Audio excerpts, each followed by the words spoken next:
Israel and Iran may be the main players. But make no mistake, this war is never one-on-one. It's a stage.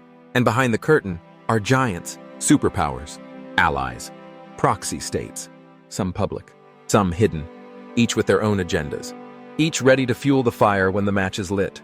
So the real question isn't just who has the better army, it's who shows up when war breaks out.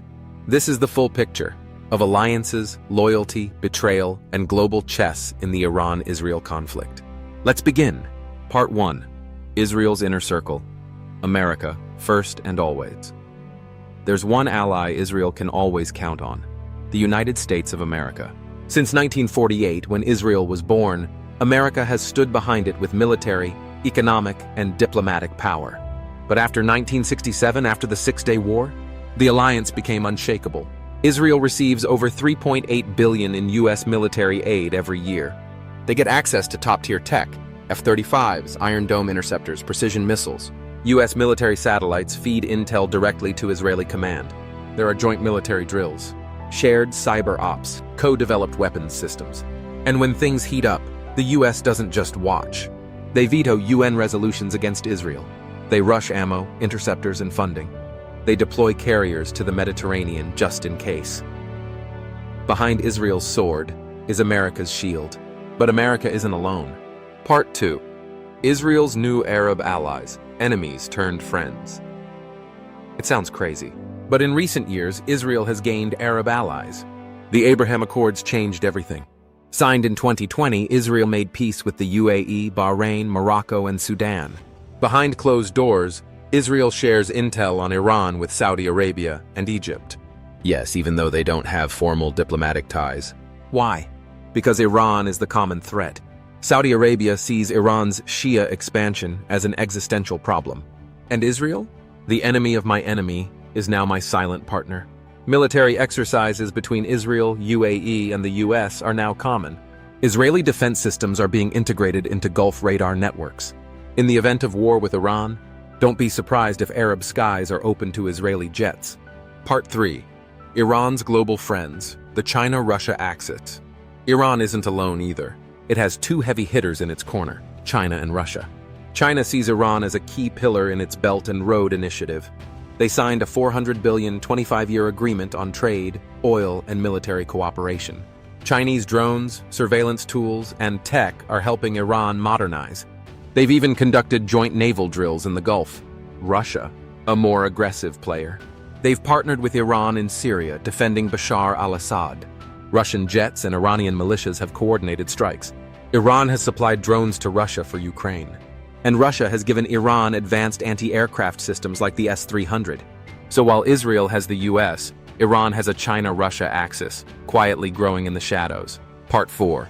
Iran's proxy network, the Shadow Army. Now here's where Iran gains a dangerous edge. It doesn't rely on traditional allies. It builds them. Enter the axis of resistance. Hezbollah in Lebanon, over 150,000 rockets aimed at Israel. Hamas and Islamic Jihad in Gaza, constant border tension. Shia militias in Iraq, like Kataib Hezbollah. Houthis in Yemen, launching missiles at Israel from the south. Syria, Iranian military presence deeply embedded. This network allows Iran to fight without declaring war, to bleed Israel without sacrificing their own troops, to surround the Jewish state with a ring of fire. And in wartime, these proxies activate all at once. From every direction, Israel knows this. And that's why it takes the threat very seriously. Part 5. Europe, silent but split. Where does Europe stand? It's complicated. The UK has strong ties with Israel. They've conducted joint naval drills and intel sharing. France sells weapons to Gulf states and has occasionally helped mediate in Israel-Lebanon conflicts. But the European Union as a whole? Split. Some nations support a strong Israel. Others push for Palestinian statehood and are wary of Israel's military actions. On Iran?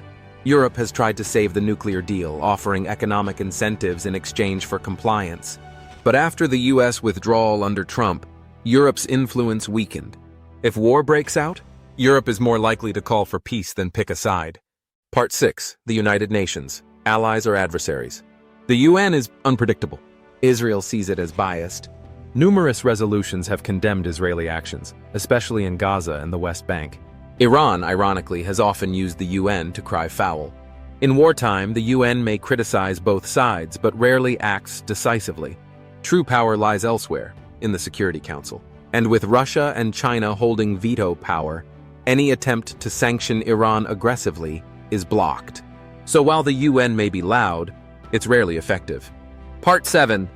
Turkey and Qatar. The wildcards, two names often overlooked. Turkey and Qatar.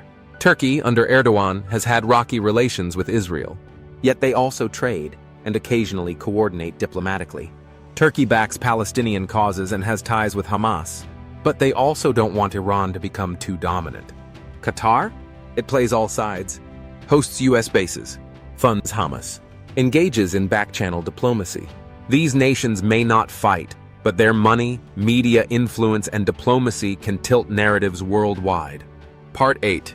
The media and public opinion. In a modern war, allies aren't just governments. They're also minds. Social media campaigns. #wars. International protests. Israel gets huge backing from Western media, but also heavy criticism during wartime. Iran wins support in the Arab world, South Asia, and among anti-Western blocs. Each side uses propaganda, press, and influencers to shift perception. And perception is power. Conclusion. Who has the more powerful allies? So, after all this, who wins the allies game? On paper, Israel. With the US alone, it commands unmatched firepower, intelligence, and tech. Add the Gulf states and Europe's quiet support. It's formidable. But Iran plays a different game. It doesn't have global superpowers on speed dial. It has proxies, fanatics, regional depth. And if China and Russia step in more aggressively, the balance could tip. But in truth, this isn't a game of numbers. It's a game of leverage, of timing, of who activates their allies first and how hard they push. Because the day the missiles fly, it won't just be Israel versus Iran. It'll be a war of networks. And in network warfare, one spark can ignite the whole planet.